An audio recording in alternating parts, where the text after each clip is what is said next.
So you probably all got a message that popped up on your screen that just says we're streaming live. Okay. All right. So good morning, everybody. We are Siman Reish Mem Ches.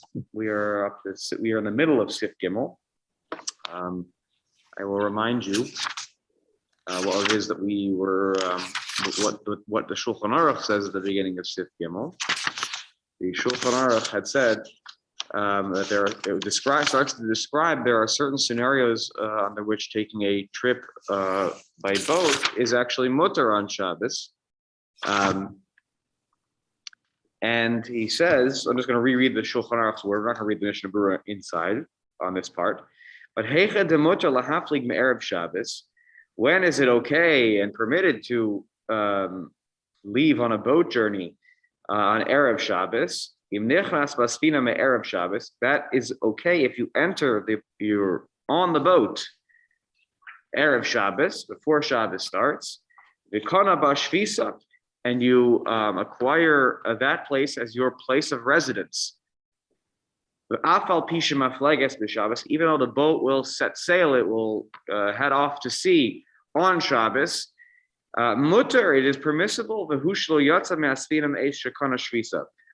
Though, according to Tosfos and the Rush, and I think the Rashba as well, the caveat is that you cannot leave the boat once you have acquired that as your place of residence. Basically, once Shabbos has begun.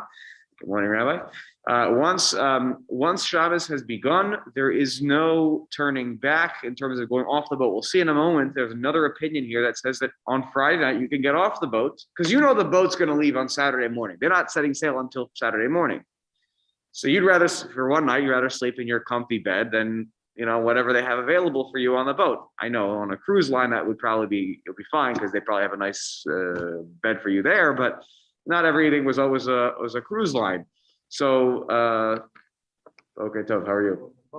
Oh, come join us. Okay. Here we are. I'm going to move my tone. Sorry. We're Reish Mem Ches Sif Gimel. So he says here that it is that situation is again mutter so long as I do not get off the boat. Okay. We read all the comments here of the Mishnah Berurah. Last thing we said, which I know some people didn't love this analysis, but it was the reason is that if you enter the boat on Shabbos, let's say you get off and then you get back on, so it's nireh according to the Rush, it's nireh kashat al pnei hamayim. It has a similarity, or it kind of gives the look of swimming on Shabbos. And yes, you're not swimming, but you are going into the water on Shabbos, not literally into the water, obviously going onto the boat, which is on the water. So it's not swimming, but it appears to be that. And of course, swimming has its own issues, as we will talk about when we get to Shin Lamed Tes.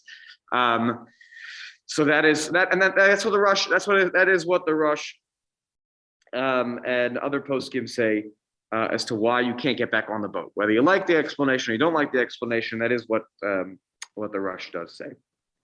Okay, take a look at the Rama now, who gives a second opinion here. V'yesh omrim, he writes, Da'afilu yatsa min hasfina. Even if you leave the boat on Shabbos, so you get on, you're kona shvisa, you make that your place of residence, so it's permissible. Why? Since you acquired that as your place of residence on Erev Shabbos, so then later on, you can come back on the boat and get on, no problem. And you can you're not the one who's setting sail. It's obviously being run by non-Jews, but then the boat leaves and you're good to go. There's nothing to talk about. It's not a problem. Take a look here. Obviously, he's not worried and concerned about this opinion. Is not worried and concerned about the whole situation of nireh kashat al pnei hamayim. It looks like you're swimming when you go back on the boat on Shabbos. It doesn't.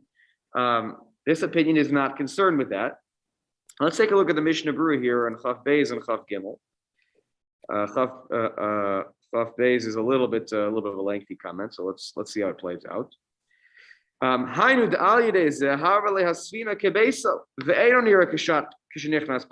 This opinion believes that no, because you acquired that place as your place of residence in the boat. So it's kibeso. It's like your house. You're not allowed to come and go out of your house. Of course you are. It doesn't look like swimming. It looks like this is my makom. This is my house. This is where I'm spending my Shabbos, or at least a good portion of my Shabbos in this place. Yeah, it happens to be a boat, but why am I not allowed to go into my house? This is my house for Shabbos. And even according to this opinion, Eino moel hakinyan shvisa ele sheyeh mutar lichnos b'sfina b'Shabbos. What does the kinyan shvisa, the acquisition of this as your place of dwelling, this only helps you in terms of being able, that it is permissible to enter into the boat on Shabbos. So you can get back, so you're off the boat, you can get back on the boat on Shabbos, no problems. That's what this kinyan helps you do. Meaning I made the boat my home. I get off on Friday night. You'll see the reason again, probably because it's more comfortable to probably stay in whatever dwelling you live in, or you have an apartment in, or whatever. You have a bed, more simple, and the boat maybe is not as luxurious accommodations. But I'll get back on Saturday morning. That helps me get back on. But if, let's say, the boat were to get where it's supposed to be going on Shabbos, it arrives somewhere, and now the captain gets on the PA system and says, "We've arrived at our destination. Now it's time for you to take your belongings and please have a nice day. Watch your step as you exit." So I can't take that many steps after I exit. I'm not allowed to walk more than 4 amos after I get off the boat. 4 amos, it's nothing. 4 amos, you're talking about 6 is maybe if you're a more makil like the Chazon Ish, maybe I give you 8 feet, but you're not talking about moving a lot of. You can't move because you are now in a completely, because again you're leaving the place where you were. You're going out of the tchum basically for where you were. Your tchum was in the avir. It's kind of a silly comment to make, but the boat is above, as we talked about, it's above 10 tvachim from the seabed. Therefore, you are kona shvisa ba'avir. These are very complicated dinim, by the way. I had to go to the Hilchos Eruvei Tchumin in the Chelek Daled in Mishnah Berurah. Not so simple. Actually, he writes it here. Kamosha Kosev Siman Tuf Daled. V'migia hasfina l'ir hamukefes mechitzos. What if you get to a walled city? You arrive and you dock right at right at the entrance of a walled city. So there he says, look at what the Ramah writes there. There's some leniencies because a walled city, or basically a place with an eruv, now you can move about the eruv there at least, right? So you have some movement. Right. So there are some dinim here. I don't know if Steve Keller, you remember when you were doing Chelek Dalet at this on this topic. There are some very complicated halachos here about Eruvei Tchumin and what happens if you're traveling on. Literally, this our case talked about later on in Shulchan Aruch. What if you're traveling on a boat and it arrives somewhere on Shabbos and they tell you to kick you off, get off the boat? If they're very nice, maybe they'll let you stay there for a while. But most of these people want to get on with their business, and so they're like, okay, you have to get off the boat, and at some point they're going to force you off the boat if you don't get off the boat. So what can you do for this? So anyways, if it's a walled city, take a look over there. He says there's some leniencies that are available to you. But here's the thing: if you don't get off the boat, you stay on the boat the whole time. You make the boat your place of residence for Shabbos, and you stay there. That's your residence. So then mutar achakach lelech b'makom sheyagia leyabasha ad alpayim lechol ruach. Special halacha. When we dock somewhere, when we get to where we're getting, I'm allowed to get off the boat, and I have 2,000 amos where I can move. Now I can, meaning my tchum has been redrawn to where I get off. What's the difference between the first and the second? Because when I got off the boat, what I was showing was that the boat is not really my ikar place of residence, right? I'm really my house, my apartment, whatever was in the city that I was leaving from. So when I can get on the boat because I extended my tchum to the boat, But once the boat then sets sail to somewhere else and it gets there Shabbos afternoon, I get off, I'm in a totally different ballgame. But the special halacha is that if I stay on the boat, so I was only kona shvisa ba'avir. It's again, these all these are halachos up in the air, literally. Sorry for the pun here, right? You kona shvisa literally in the atmosphere. So I never really was kona shvisa in any literal place. And I talked about last time, it's probably me to oraisa, and there's no status at all for traveling on the sea or the ocean because it's above 10 tvachim. So there's no din of tchum, probably really me to oraisa. But maybe, so the halacha is that when I get somewhere where I then finally am in a place where there tchum is a relevant halacha, I get to take 2,000 amos from that point forward. That's, I think, the svara here that's at play. But if I get off the boat, then my tchum of 2,000 amos is relevant to where I started. Because I was not on the boat necessarily, on that Shabbos. And I showed that town where I was initially, that was really my place where I'm starting to measure from. Halachos that are not that relevant that often, these halachos, but nonetheless interesting. When we will, Ezra Hashem, one day we'll get to the laws of Tchum. It's very complicated because again we don't come into contact with it that often. That's why I think it's more complicated because we're not thinking in that framework. Like the story with Rabbi Meir Balanes with the Shach. He walked with him to learn from him Torah. Yeah. But he was riding on a horse. Right. It was Shabbat, Yom Kippur, and he said to him, "You already in the walk, and they were talking, okay, and he was genius. It's like he also figured out the distance." Right. And he told Rabbi Meir, "We got to 2,000 amma, that you're not allowed to walk anymore." Right. Right. So this is it. That's right. You have to understand these halachos. Yep. Okay, so he continues here. The Mishnah Berurah says,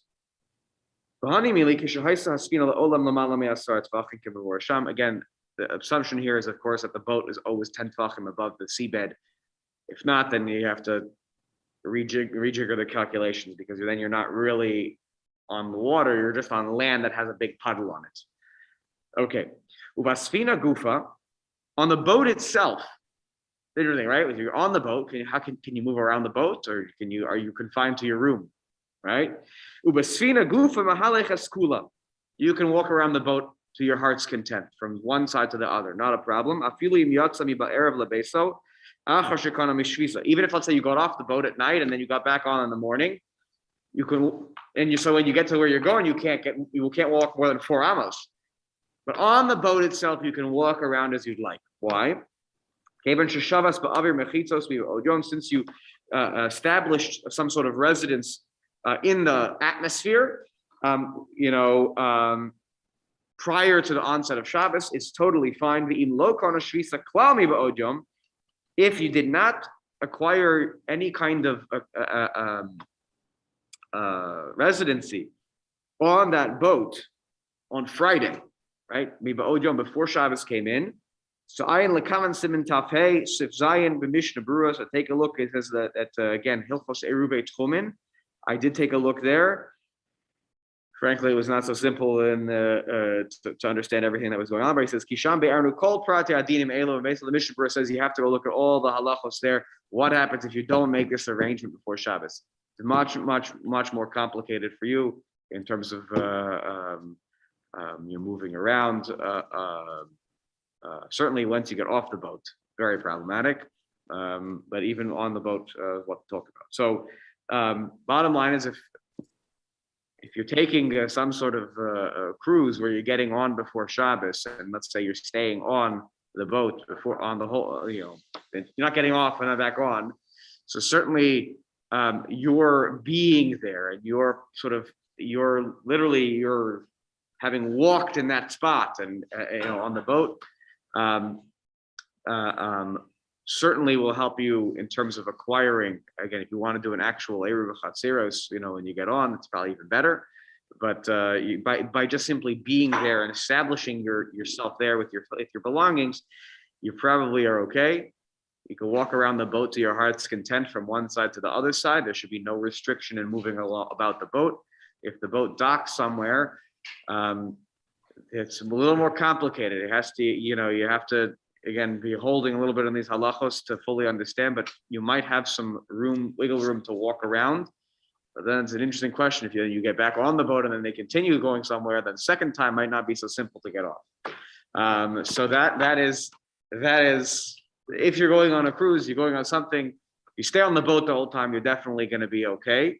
So for those who've taken cruises or you plan to take a cruise, I've never done it before, but you're probably okay.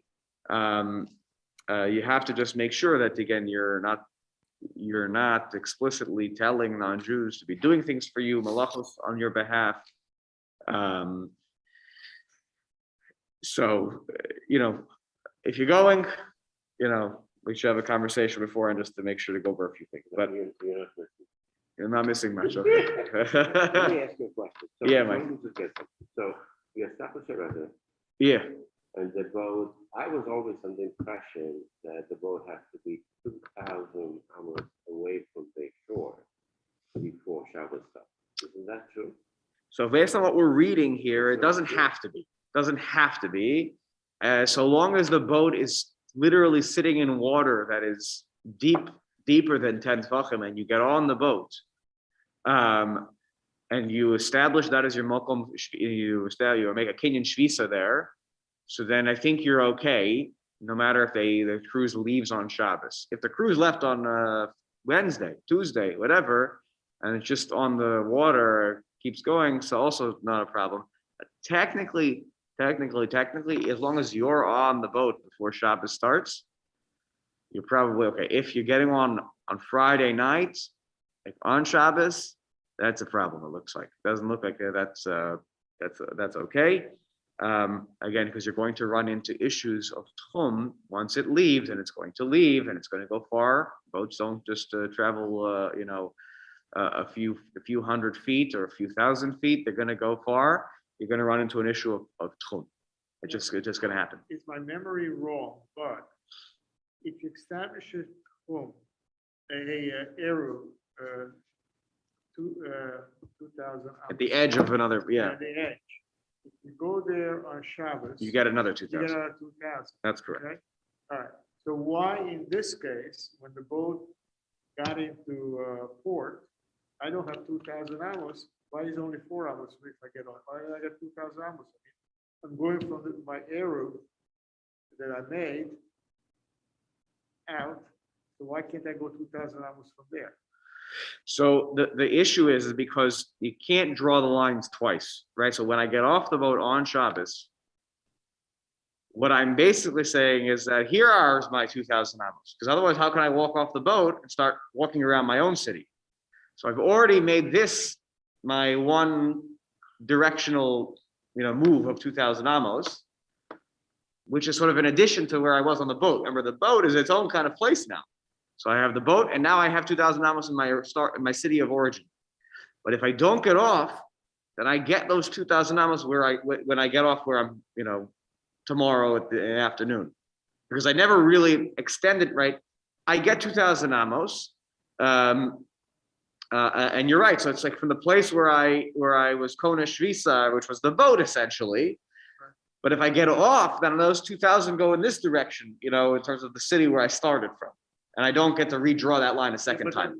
But in that case, on the city that you started from is within your tool anyway, so the arrow doesn't make a difference when you get off. So the problem is that the boat is like its own city. It's like a different atmosphere. Because it's Lamala Me'asara, you could go from the land onto the water. You can go a certain amount of amos out into the water, but I believe if you're starting on the water, I'm not so sure that it moves in a certain direction. I don't know. I think it might not extend beyond the boat conceptually, because it's its own. It's like as the expression is, you're kona shvisa ba'avir. It's like a different place. So I think it's a little bit of a different calculation. Again, I don't remember, Steve. I don't know if you remember some of these halachos when you guys were doing it on Shabbos, on your Shabbos year.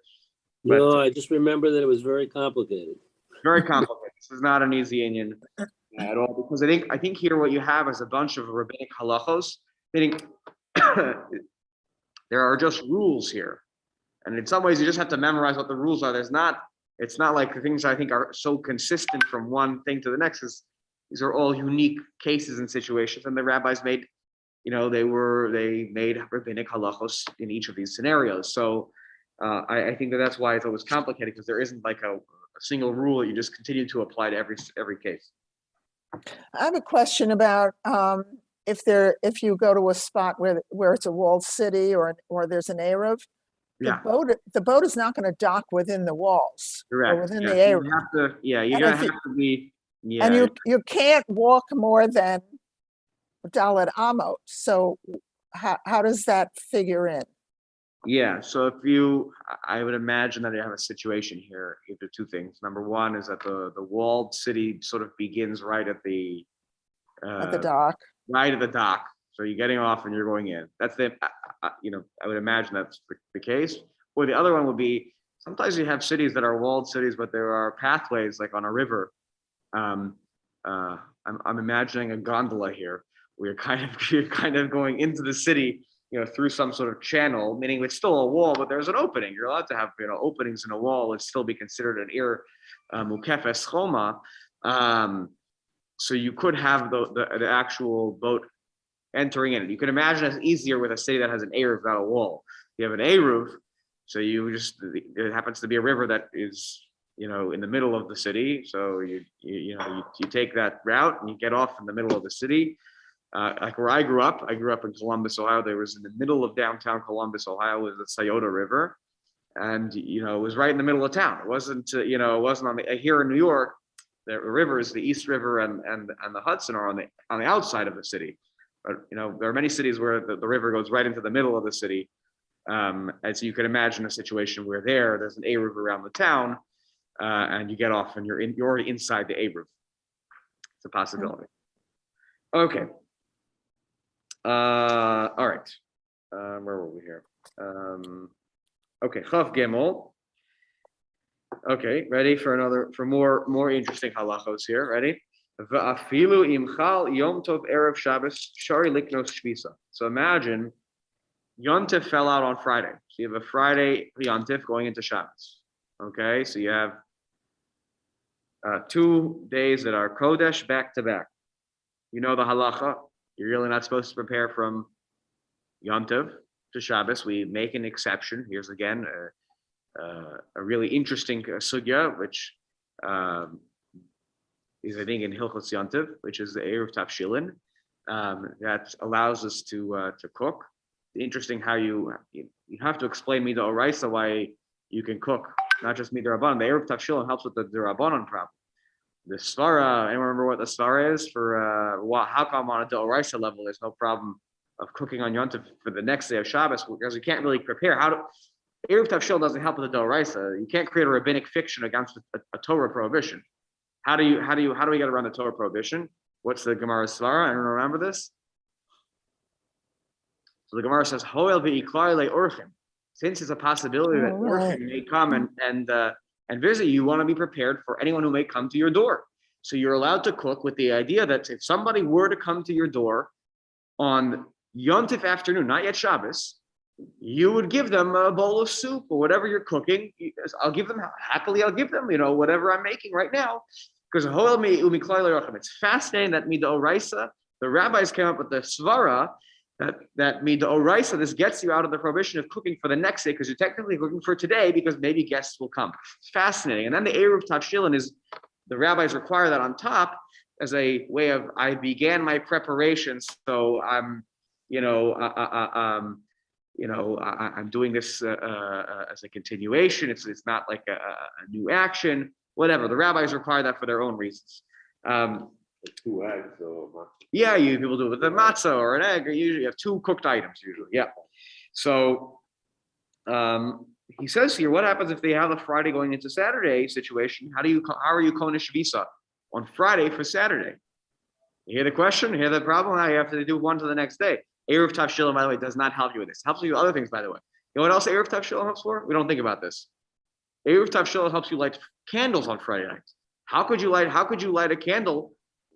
You remember, when you light candles for Shabbos, it's still Friday, meaning when you light the candles, you're accepting Shabbos. But understand that in the situation of Yom Tov going into Shabbos, it's still Yom Tov, right? So how can you light a fire that's not for the purpose of that day itself? Actually, I'm lighting it for Shabbos candles. So again, the Eruv Tavshilin helps with that as well. Again, you're not creating a new flame, so perhaps it's already down to, it's not a race to strike a new match on Friday night in that situation, where it's Yom Tov going into Shabbos. You can't do that. You have to use a flame that already exists. It's only an Issa D'Rabbanan to light a new flame. And so the rabbi said that an Eruv Tavshilin actually helps you with lighting the candles too. So just keep that in mind when you make an Eruv Tavshilin, it allows you to light Shabbos candles. But he writes here, there is no problem when you it's okay to be Kona Shvisa Friday into Saturday, because there is no hachana from Yom Tov to Shabbos. If you try to make a kinyan Erev Yom Tov for Saturday, you're like, let's imagine a scenario where it's like in Israel. Let's say it's a one-day Yom Tov. Friday is a Yom Tov, and that's it, and then it's just Shabbos. So let's say on Thursday I make a kinyan on the boat. I say on Shabbos I'm going to be I make an Erev Tchum 2 days ahead of time. Doesn't work because the halacha of Tchum is also relevant on Yom Tov, whereas Eruv Chatzeros is not something you need to worry about, generally speaking, on Yom Tov. We don't, status of our Eruv is not as important on Yom Tov because you can carry much more unrestricted. Again, you have to have some purpose to why you're carrying it, but then you can carry. So I don't check the Eruv before a Yom Tov. It's not relevant to do it. Before the only Yom Tov where it's relevant, well, Shabbos, but what else? Yom Kippur. Yom Kippur is relevant. You can't carry on Yom Kippur unless there's an Eruv there. But the other Yom Tovim are not a problem. So he says here that the Kenyan man on Thursday doesn't help. And he says, take a look at Tough Tezayin Be'eza Ofen Ebo Mishum Hachana, how you do it without making Hachana. And the way you probably do it without making Hachana, from my tertiary look at the Shulchan Aruch over there, again, very complicated halachos. I think there you probably need to establish your shvisa with your raglayim, with literally your being there. You need to actually that way it doesn't. You're not like making any kind of kinyanim that are. Yeah, I'm there. I'm here right now, so I'm here right now. To become a shvisa with my body is not so much a problem because I'm just there. So I'm already enjoying the place, the space. That's therefore not achana. Again, the laws here are very complex, and and one day, please God, we'll get there. But just know that this wouldn't be technically a problem of acquiring that place as your place of residence. Okay, let's keep going here. Back up on top in the Ramah. There is another opinion here about this whole question about getting on the boat Erev Shabbos, getting off the boat on Friday night, getting back on the boat Saturday morning. There's a third opinion here. The Ramah writes, "V'yesh osim kiddush basfina." There are those who would require you and ask of you that if you're going to do this, you need to make kiddush Friday night on the boat. Then you can go back to your house where in that city, go sleep there, and turn the page. And then in the morning you'll come back before they leave, and you'll get on the boat. And he says this is what some people do, practically speaking.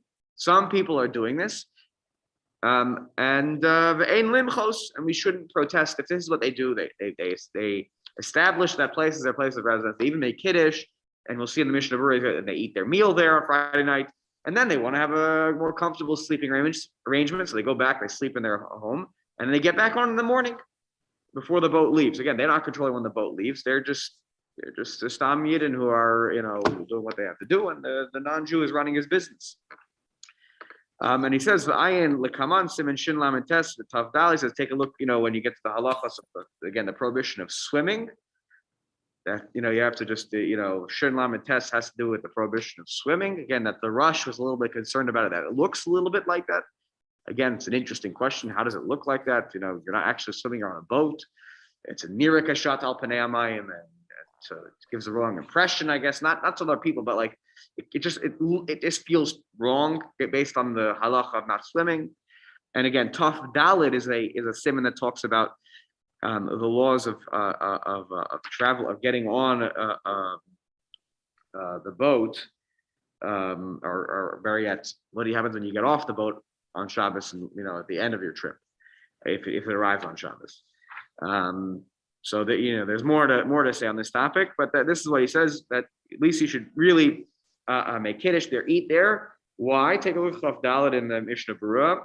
She'osin kiddush basvina gam l'dei azo ba'inan sheyeshev sham kol bein hashmashos l'kinyan shvisa. He says, according to this opinion, this third opinion, you need to dwell in that place on the boat the entirety of bein hashmashos. Right, which is all the moments that could potentially be the beginning of Shabbos. Remember, it's not clear when Shabbos exactly starts. We take it in at the beginning of Bein HaShmashos, what we call sunset.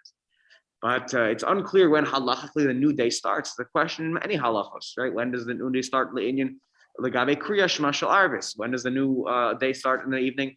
Legabe any mitzvah that is applicable only at night. So if you're there the entirety of the twilight period, then for sure you were there when Shabbos began. Not just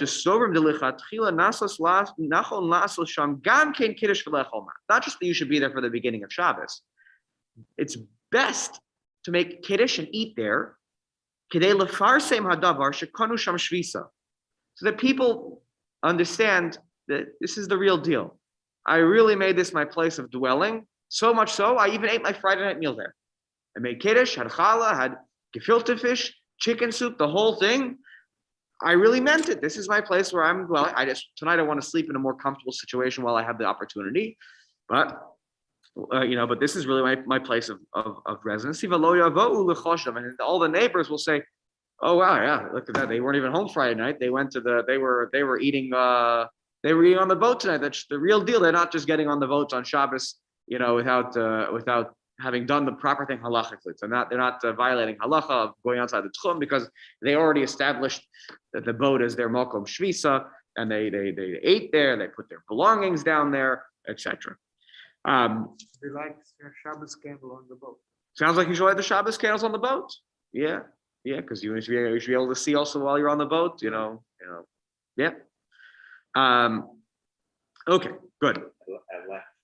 Electric candles, because they don't want to burn the boat down, of course. Yeah. Okay. Let's just start a little bit into Dalet, and then we'll pause there. We're going to now transfer ourselves from the world of sea travel to a situation where we're going to travel by land. But we're not just traveling by land. You're getting in a car and then you're driving, and then getting close to Shabbos, so you get off somewhere, you find a Holiday Inn, and you spend Shabbos there. Here it's similar, because once you're into this journey, there's really no place to turn off the road. Here we're talking about traveling through the desert on a caravan trip. So again, this is maybe not so relatable to our modern day world, because even when we travel, if you were to travel in the desert of Arizona, you're probably on a highway in a car. It's not exactly equatable to what we're talking about here. Here, when you went on a journey through the desert in a caravan, there's no Holiday Inn. There's no place to really stop. You have to either keep going, or you're really in some ways you're also going to be in a situation where you might just need to do certain things on Shabbos for your own safety and protection. Forget the traveling part, but you might have to do other things that will violate Shabbos to help yourself. So take a look here. Hayotzin, the beginning of Sif Dalet. Hayotzin b'shayara b'midbar. you go on a caravan trip through the desert. V'hakol yodim, she'im tzrichim l'chal Shabbos. You know when you're getting on to get across this desert. They're telling you, right? You buy your ticket. It says here, this is going to be a multi-week journey through the desert. There's no question you're going to be there on Shabbos. And you realize everybody knows here, Hakol Yodim. And look at the language here. Everybody knows. It's not like you were tricked. Everyone knows that you will need to be Mechal Shabbos at some point. You're going to have to. In order to be safe, you're going to have to be Mechal Shabbos. Because at the end of the day, because of the dangers of traveling through the desert, you are not able to Shabbos. You can't just sort of be in the desert on Shabbos, live Adam, by yourself. Okay, we'll just stay right here the whole 24 hours, 25 hours, whatever it is, and it'll be okay. No, you know that you're going to have to violate Shabbos. Maybe you're going to have to make a covering for yourself from the sun, right? You're going to have to build certain things. You have to engage in certain activities that are necessary to violate Shabbos. I can't even, by the way, personally think of all the examples that you have to violate a Doraisa. Though he writes right off the bat, Chafei in the Mishnah, could even be talking about Isurim Derabanan here, not just Isurim Doraisa. So I could think of a bunch of Derabanans right off the bat. Again, making an Ohel as a Derabanan. It could be that I'm going to have to engage in riding an animal in order to move past certain areas quickly because of dangerous scorpions and snakes, right? So I don't want to be walking on the ground. I'd rather be up in the wagon, right? But we talked about that. And this is the Rabbanon of riding in a wagon that's being pulled by an animal because I might, whip the animal. So I can think of a bunch of Rabbanons. Hard for me to think of Doraisas, but I'm sure we can all come up with some scenarios.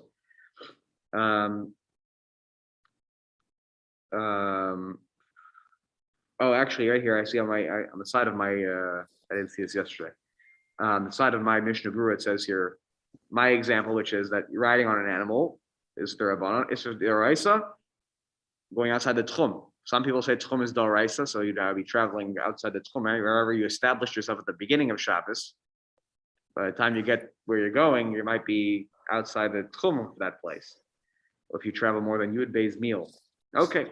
And also traveling Mavir Dalad Amos B'Reshus HaRabim.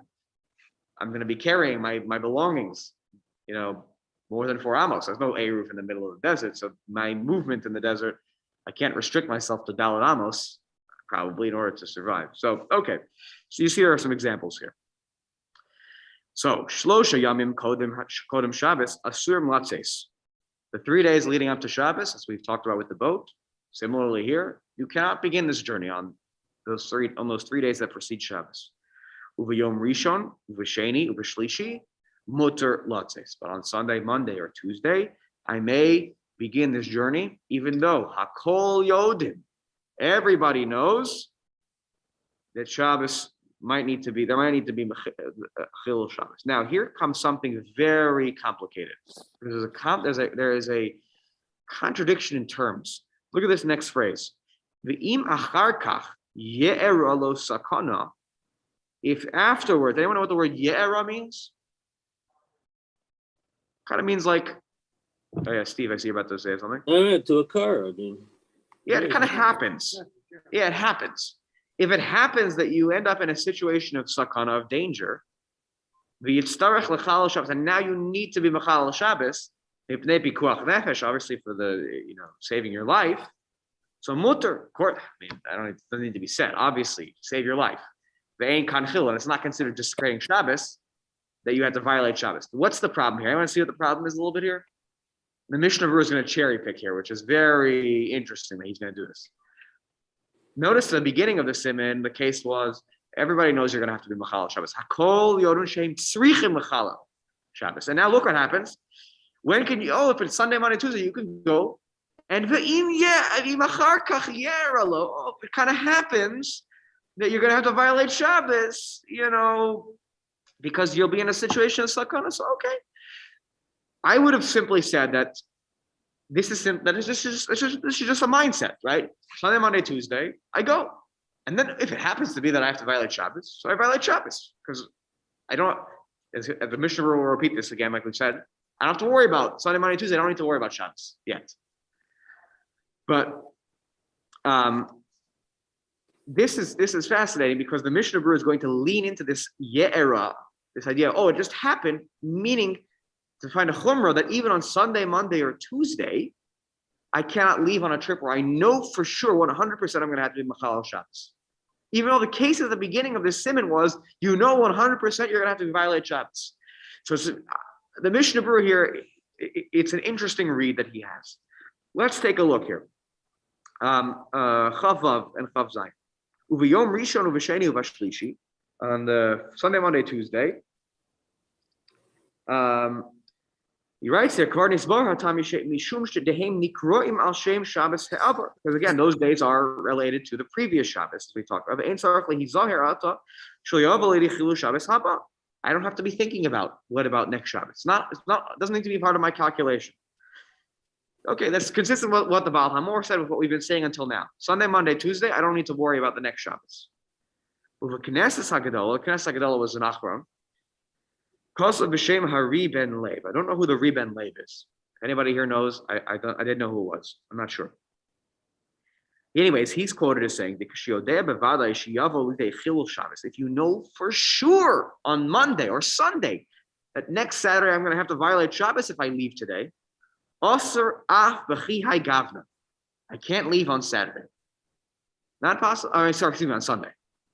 The Radbaz was a commentary you'll find on the side of the Mishnah Torah of the Rambam. Also, can't leave.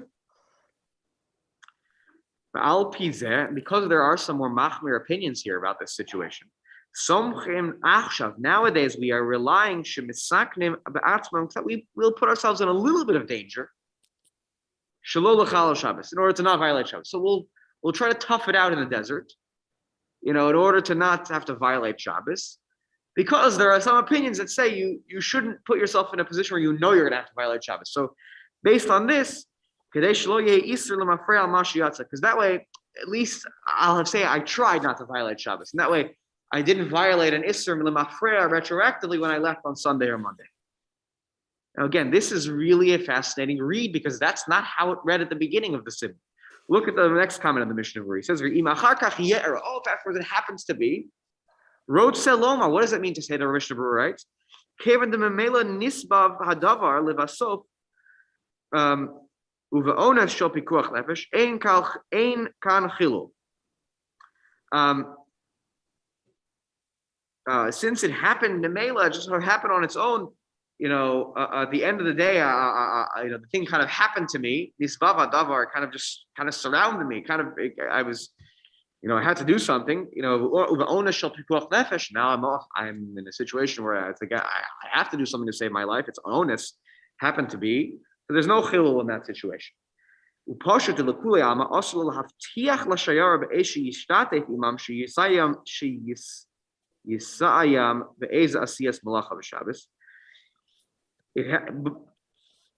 Separately here now he says it's obvious that everyone would say it's problematic, it's usher.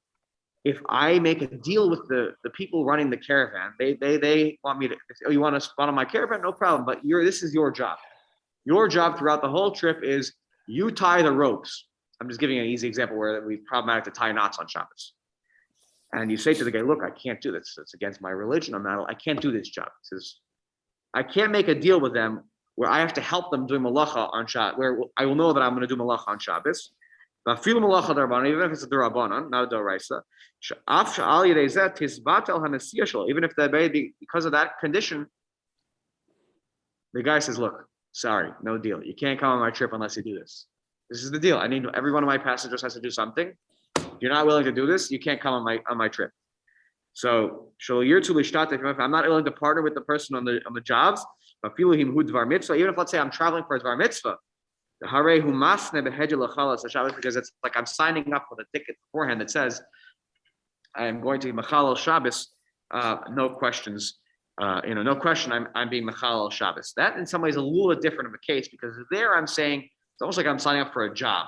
And if I sign up for a job that's going to require me to be Machal Shabbos, that's a little different because if you take a job, you can't say, well, I started my employment on a Monday, so I don't have to worry about what happens on Saturday. If I do, my job requires me to come in on Saturday because in that case, it's not even exactly parallel. But here he feels it's a little bit different because here I know going in, I signed up to do certain malachos, as opposed to I went on a trip, and then I happen to be in a scenario where I have to do certain things on Shabbos in order to protect myself. Here I'm signing up for a job, so it's not that I can see. I just want to share with you on the side of my Mishnah Breweries, they write here. If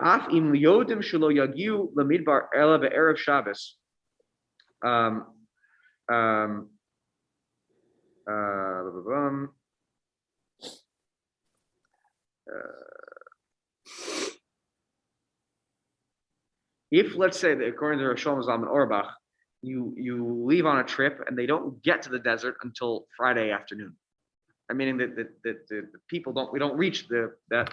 So he says then it's mutter to leave your house on Sunday, Monday, Tuesday. Even if I don't get to the desert, part of the trip doesn't. They don't get to the desert part until Friday. Because we count the time when you left your house, not the time when you got to the desert part. Okay, so that would be okay. But I'm still a little bit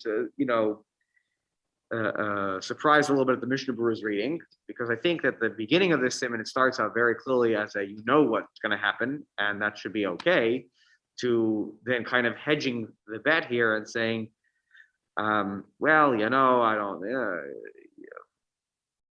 if you know where you're going to end up, then you really shouldn't. So it ends up in an uncertain place. We'll continue this topic next week. If you take even a quick peek though at the next part of the Shulchan Aruch, there is an exception case. You know what the exception case is? If you're making aliyah. If you're making aliyah and you have to go on a journey through the desert, the halacha is that even if that trip through the desert is leaving on Friday, right? So you're going to be in the desert on Shabbos, and you're going to have to violate, since it's a dvar mitzvah of Yishuv Eretz Yisrael. That's a great Zionist siman we're coming up to, section we're coming up here. Yochol lifrosh, you can go on that caravan, get to Eretz Yisrael. It's not a problem because that is an exception case. Making aliyah, you can go even on. What was that? That's the flight there. Yeah, no, because today you can fly on any day. But a caravan trip, it wasn't every day. So you want. It's unrealistic not to expect to go on Shabbos in a caravan to the desert. Yeah, you're gonna have to someday.